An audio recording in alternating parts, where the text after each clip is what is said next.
Shalom, family and friends. Once again, this lesson on today will be concerning the book of Esther. The book of Esther.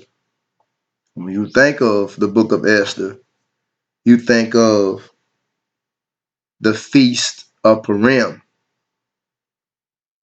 The feast of Purim. And so let's go into the book of Esther. And you can see that Esther has 10 chapters. It has more than that, but the rest of Esther can be found in the Apocrypha. But we're not going to deal with the Apocrypha. We're going to deal with Esther in the Bible. Now, I thought to myself about this book. Should I continue to celebrate the Feast of Purim? And the reason why I question myself on this, because when I just look closely and analyze the book of Esther, as I began to read it and I just began to pick it apart, it's something about this story that rubbed me in the wrong way. It irked my nerves to the point where it got me feeling like I shouldn't celebrate the Feast of Purim. I don't want to be a part of the Feast of Purim anymore. And as I progress through this story, I'll show you why I want to scratch out Purim and I don't want to celebrate the Feast of Purim anymore. So I know a lot of Israelites, blacks, Hispanics, Latinos, Native Americans, they celebrate the Feast of Purim. They do it. And I know a lot of them may want to know why you should stop celebrating the Feast of Purim. Now, if you don't want to stop, that's cool. If you don't want to stop, that's fine. But as for me, I don't think that I'm going to continue to uphold the Feast of Purim as a commemoration. I don't think I don't think that I'm going to do that. Now, why? Because first and foremost, when you read about the book of Esther, okay, Mordecai comes to mind. Mordecai and Esther are the most important Israelites in the kingdom of Persia at this particular time, right? Let me see, can I find an image? All right, so I grabbed a picture of Esther, and this how Esther would have looked, during that time. And Esther, basically, I mean, when you read the story, man, this story promotes interracial marriage. Don't worry about it. I will show you by the end of this video, because Esther basically got with a heathen king in order to save her people from destruction, man. She linked up with a heathen king, and we know what the Bible speaks about intermingling and interracial marriages, interracial relationships, and that's what she did. Now, this king, his name was Xerxes, or what you may call a Ahasuerus, and this was the Persian king. Elamites, you know what I'm saying? A Persian king, a heathen. So this is how pretty much Xerxes, aka Ahasuerus, the king of Persia, this how he would have looked, during that time, because the modern day Persians, the modern day Persian that you see today, they don't look nothing like the ancient Persians of the Bible. But this is the closest imagery that I can show you guys how King Ahasuerus, aka Xerxes, may have looked back in Esther's time. because we know that the Persians were dark-skinned people as well. And so your Esther, that became the queen, when you read about the story, and her cousin Mordecai, you know, was ultimately put on top. You just have to read the story. I'm just doing a review over it. You see, so Esther's parents, let's go back to Esther, man. You know what I'm saying? Let's get rid of that. Esther's parents, go back to Esther, man. Pull her up right quick. See, Esther's parents died when she was very small. And so Mordecai, he raised her up. Now, Esther and Mordecai was both Jews. They was Israelites. And so Mordecai basically raised her up. Ahasuerus, aka Xerxes, what I just showed you, the king of Persia. Let me pull him back up again. Right here. The king of Persia,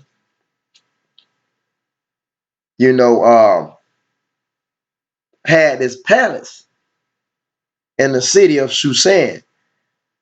And Mordecai,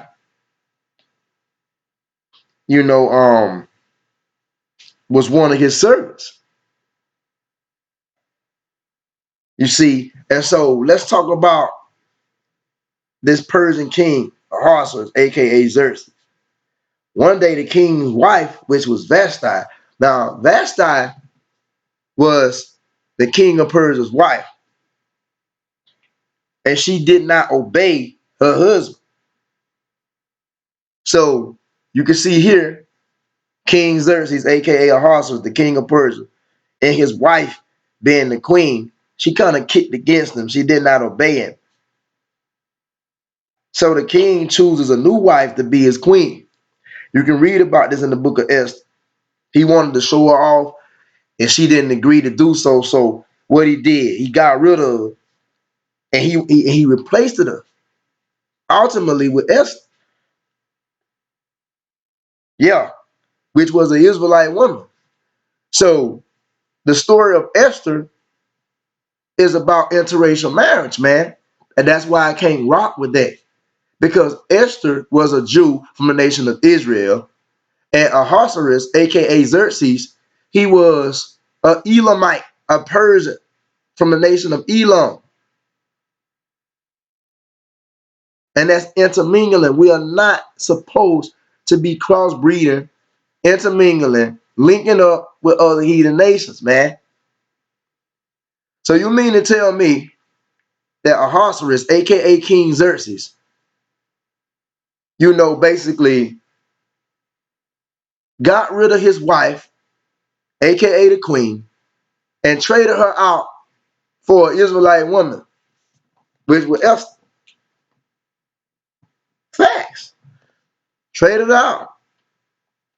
Now, Xerxes, aka Ahasuerus, now his wife was a Persian, and her name was Vashti. So let me pull up an image today, how the black Persian woman would have looked back then. You see? So like I said, I just typed in black Persians. Let me type in black Persian woman to give you an example of how Vashti would have looked back during that time. If I can find any black Persian woman. Iranian. You understand? So, like I said, this is close to what I'm talking about. So, the king, which was Xerxes, aka Ahasuerus, his queen, which was his wife, would have looked something like this, guys. You know what I'm saying? Like, because we know the ancient Persians was black. See what I'm saying? Let me say this. Okay, so here you go. Vashti, which was the king's queen, his wife, she would have looked something like that back in the day. She did not obey his orders, so he replaced her with Esther. So he traded out one of his own women, got rid of his own woman to intermingle with a woman of another nation, which was an Israelite woman, a Jew, Esther. Like real talk. We know about the story about there was a man dealing with the story of Esther. There was a man by the name of Haman. Now Haman was an Edomite, right? I have to use illustrations to state my claim. So Haman, let's type in Haman. Let's type in Haman. So Haman, he was an Edomite, man, because Haman was from Haman was a Amalekite, and Amalek was Esau's grandson. So Haman, he was a Amalekite, man. So that would make him an Edomite, so-called white man, right? And Haman, he was also a very important man in the book of Esther because he wanted Mordecai, which was the same one that raised Esther. He wanted Mordecai, which was a Jew, Israelite, to bow down to him. But Mordecai wouldn't do it. So, Mordecai was like, fuck that. I ain't bowing down to you, nigga. Bowing down to you, Edomite.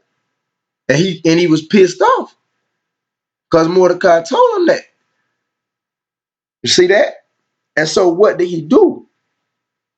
Haman was very angry. And so he told the king lies about the Israelites. He basically lied on the Israelites, talking about they were bad people.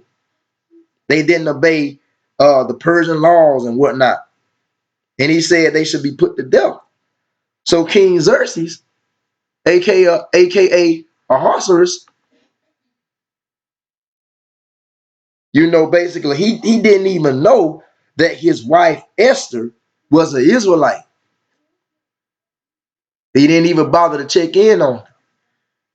And that also lets you see that if Xerxes, aka Ahasuerus, if he did not know that Esther was a Hebrew Israelite from the tribe of Judah, that lets you know that the Jews, the Israelite Jews and the Persians, they had similarities. They looked sort of similar. It was sometimes hard to detect a Persian from an Israelite, man, because they was all dark-skinned black people. So this would be Vashti, a representation of Vashti that the king Xerxes, aka Ahasuerus, he got rid of because he was rebellious, and he replaced Vashti with Esther. And he didn't even know that Esther was a Jew. Who didn't know that? King Ahasuerus, aka Xerxes. Didn't even know that she was an Israelite. So you know what he did? So he listened to Haman. King Xerxes, he listened to Haman. And he made that law that on a certain day that all the Israelites should be killed. So when Mordecai heard about it, Mordecai was the one that raised Esther. So when Mordecai hears about this law, he becomes very upset. And he sends a message to Esther. Because Haman wanted all the Jews killed because he didn't receive honor. Because Mordecai basically told you, fuck you, nigga, I ain't bound down to you. So Haman started feeling salty, as you can see here. So Mordecai heard about how Haman wanted to kill the Jews, sent a message to Esther. All right. He sent a message to Esther and said that you must tell the king. Mordecai was telling Esther, tell King Xerxes, aka Ahasuerus, beg him to save us. See what I'm saying? So that's one thing I don't like about this story, man, of Esther. That's why I don't like it, because they were seeking deliverance from a heathen. You get what I'm saying? So basically, when it boils all down to it, this heathen king, Xerxes, aka Ahasuerus, this heathen king was the one that really, that really delivered Israel, man. You know what I'm saying? Because Mordecai was telling Esther to bear this king, this heathen king, to save them, man.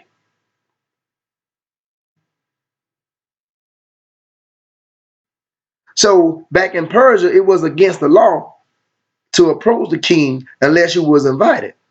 But you know what Esther did? She goes up to the man without even being invited. She didn't even receive no invitation.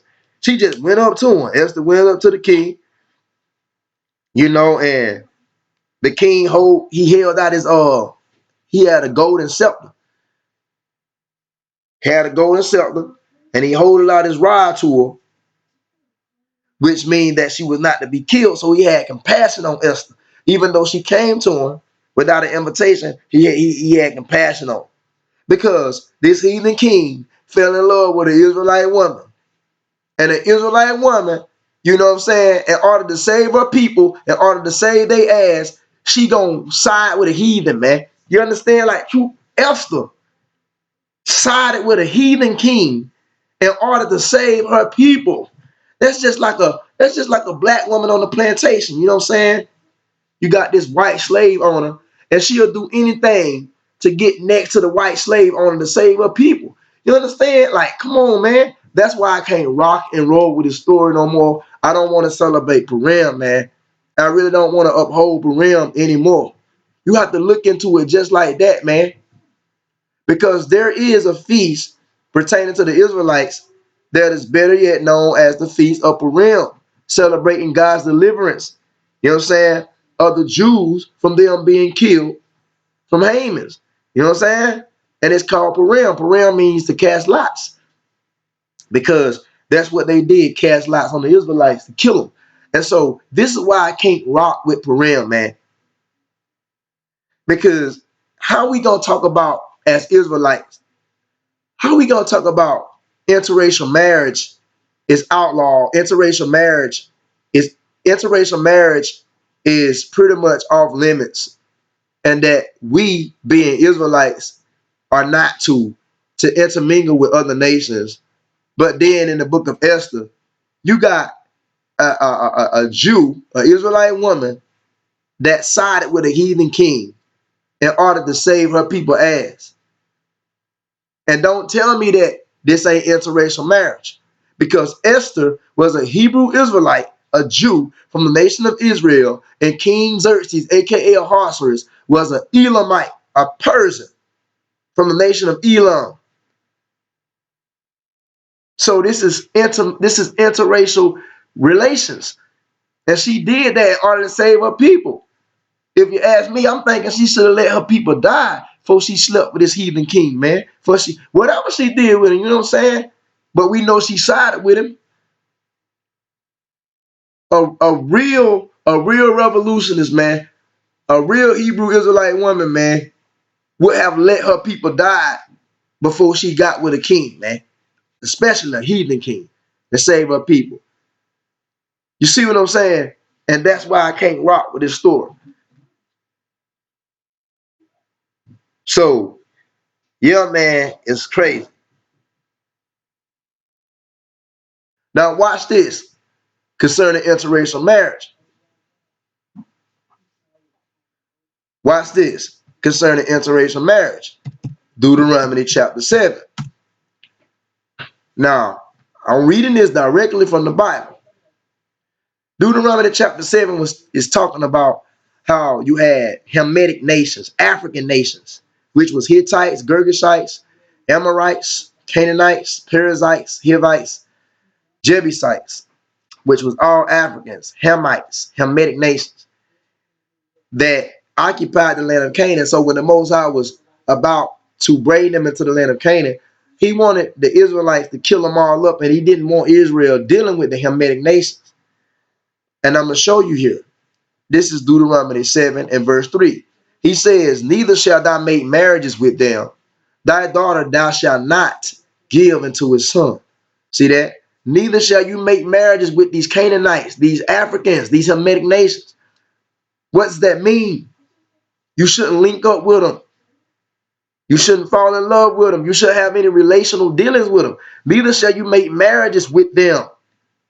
Your daughters shall you not give unto these Africans, sons, your daughters. Moses was telling the Israelites, don't give your daughters to these Hamitic nations. What happened on Esther's behalf? She was an Israelite woman that was given to a Persian king, and that was not supposed to be. So how we supposed to debate against this when a heathen nation come up and say y'all claim that y'all don't supposed to be indulging in interracial relations, but when you read about the book of Esther, here it is, a Israelite woman that was a Jew sided with a heathen king in order to save her people. But y'all claim that the Bible says we don't supposed to be dealing interracially with people. You understand? That's what I'm telling you. Because it says right there in Deuteronomy 7:3 that we was not supposed to take our daughters and give them to these other nations, nor his daughter. We're not supposed to take these other nations' daughters, these heathens' daughters, and take it to our Israelite sons. You see what I'm saying? It says what Deuteronomy 7:4, for they would turn away your son from following me. You know what I'm saying? That they may serve other gods. I'm pretty sure that King Xerxes, aka Ahasuerus, I'm pretty sure that he did not follow the customs, traditions, and manners of the Hebrew Israelites. I'm pretty sure that these Persian kings, they had their own gods, they had their own manners, customs, and traditions that they follow. So that means if Esther sided with the king, you know, if Esther, being an Israelite woman, sided with the king to save her people, you know what that means? That she have to follow him. So that means that King Xerxes, aka Ahasuerus, will have Esther following his customs, manners, and traditions, man. Think about that. Esther sided with a heathen king just to save her people. Did she sleep with him? Did he pop her? Did they have sex? And much more dealings with one another? The book of Esther don't say so. But if they did, that's a total disgrace. You get what I'm saying? That's what I'm talking about.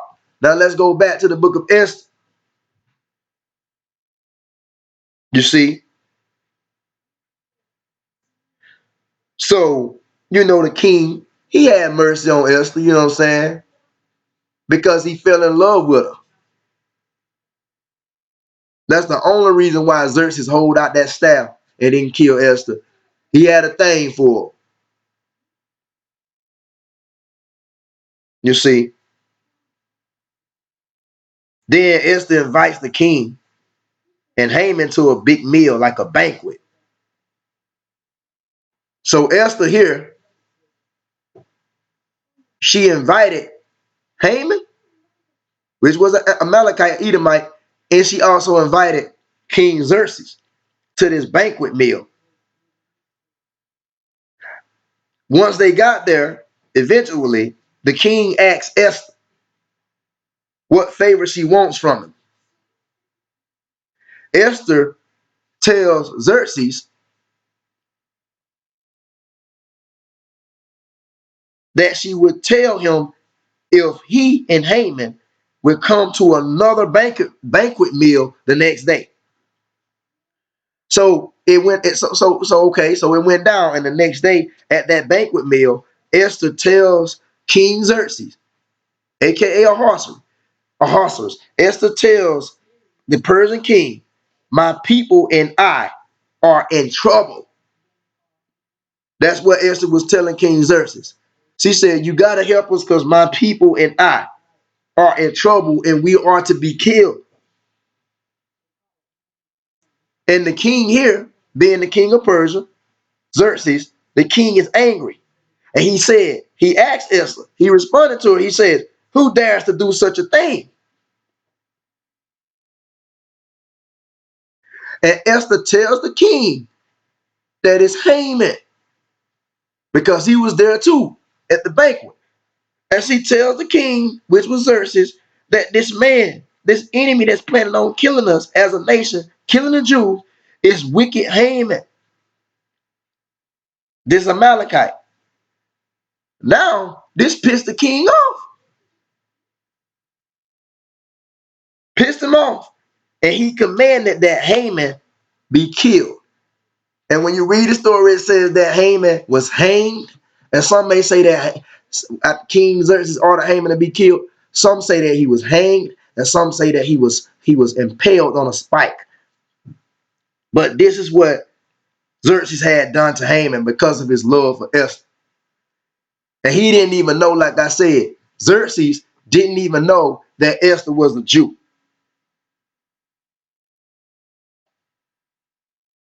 So he commanded Haman to be killed. And afterward, the king made Mordecai that raised Esther up, that was also a Jew. The king made him second in power, only to himself.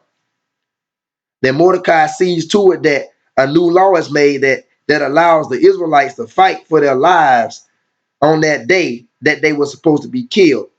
Because Mordecai, which raised Esther, which also was a Jew, is such an important man now. Many people help the Israelites and they are saved from their enemies. So when it boils down to this story of Esther, man, in the Bible, all I see that you had an Israelite woman, which was a Jew, to link up with a heathen in order to save her people. She relied on a heathen to save her people, man. If you ask me, she should have let her people die before she intermingled with a heathen.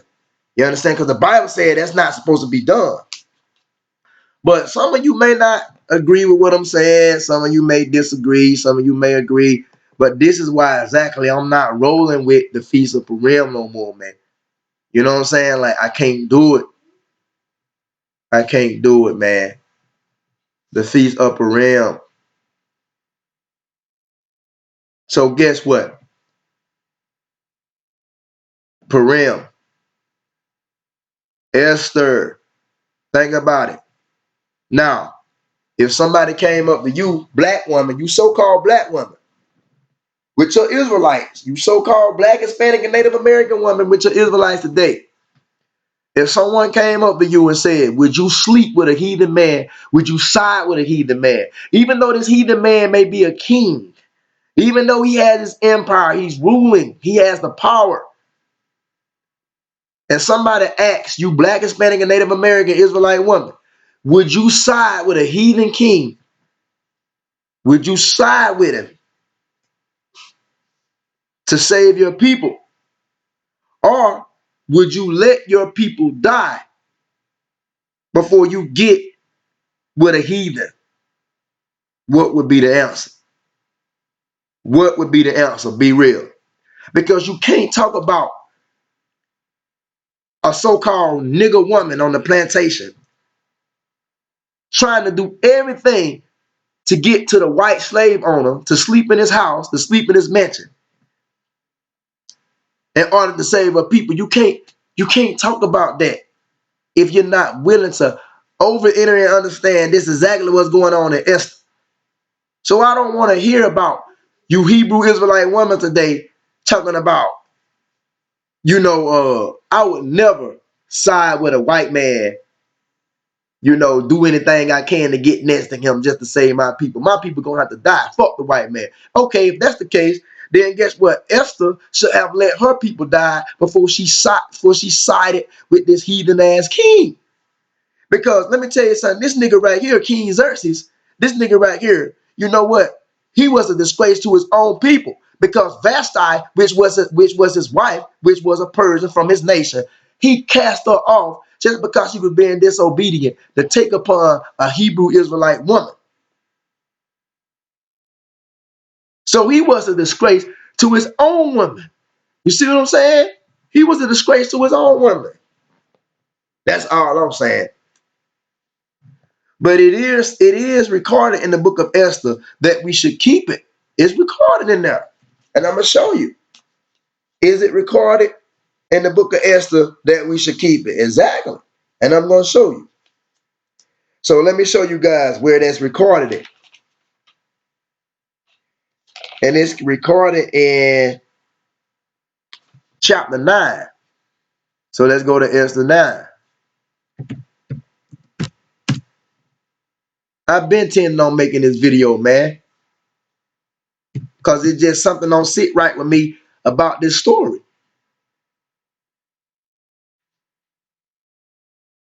See, right here. Now, in the 12th month, that is the month of Adar. Now, the month of Adar is February. Okay. So in the 12th month, that is the month of Adar, because we know that December is not the 12th month. December is actually the 10th month according to the lunar calendar of the Hebrews. And January would be the 11th month, and February would be the last month of the year. So we know Adar is February in the Babylonian. I mean, I guess that's how they call it. I guess that's how the Persians or the Babylonians, one of them, they would say February as Adar. So in the 12th month, that is the month of Adar, February, on the 13th day, which is February 13th, according to the lunar calendar of the same, when the king's commandment and his decree drew near to be put in execution, and the day that the enemies of the Jews hoped to have power over them, though it was turned to contrary, that the Jews had ruled over them that hated them. You see, and then it goes on to say, I'm skipping through verse 9. Just read verse 9 on your free time, skipping through it. It goes on. Let's go down to 15 verse. The first Esther 9 and 15. It says, for the Jews that were in Shushan gathered themselves together on the 14th day also of the month of Adar. So that is February 14th, and they slew 300 men at Shushan, but on the prey they laid not their hand. You see that? So when we skip down the verse 17 in Esther chapter 9, I'm just skipping through it. It says, on the 13th day of the month of Adar, and on the 14th day, which is February 13 and 14, on the month of Adar, the same rested day, and made it a day of feasting and gladness. See that? And that's talking about the day of Purim that we supposed to keep. But the only thing I don't like about this story is that Esther, being a Hebrew Israelite Jew, sided with a heathen king to save her people, man. That's like a reproach. You see what I'm saying? But that's what the Bible said. The Bible said that we have to keep it, man. You see what I'm saying? Now, this is Esther 9 and 20. Just jumping down for the sake of time because this video has come to an end. Esther 9 and 20. And Mordecai wrote these things and sent letters into all the Jews that were in all the provinces of the king of Ahasuerus, which was the Persian king, both near and far. Now watch this. Here it is. Esther 9 and 21. To establish this among them, that they should keep, who? The Israelites, the Jews, that they should keep the 14th day of the month of Adar, which is February, in the 15th day of the same yearly. You see, you see. And so it was told to us that we got to keep it. But I don't think I'm around with it. You know what I'm saying? Now, some Israelite elders may tell me, well, then you ain't following God, my brother.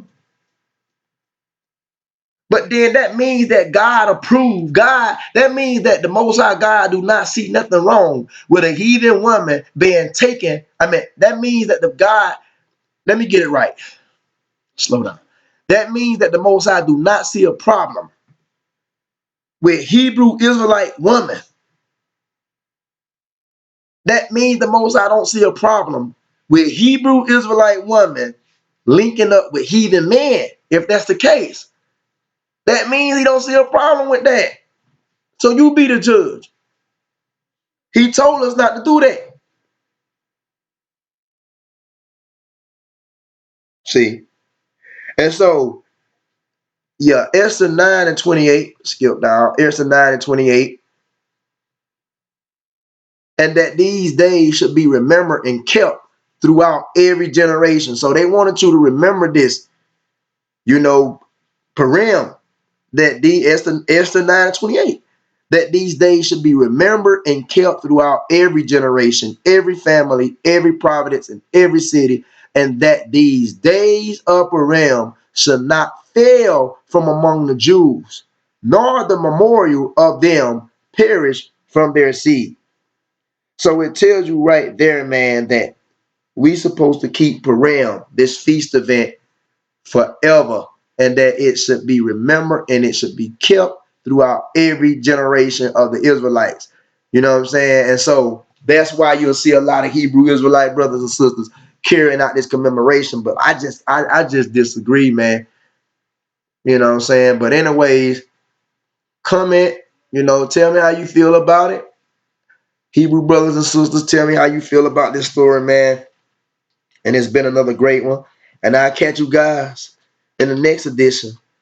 Until next time, peace and blessings be upon you all as a nation of Israel, Blacks, Hispanics, Native Americans. All praises and glorification due to Yahweh, Yahweh Shai, Kar, Allah, Yahweh, Hashem, Yahweh Shai, and rise Israel, man. See you in the next edition. Shalom.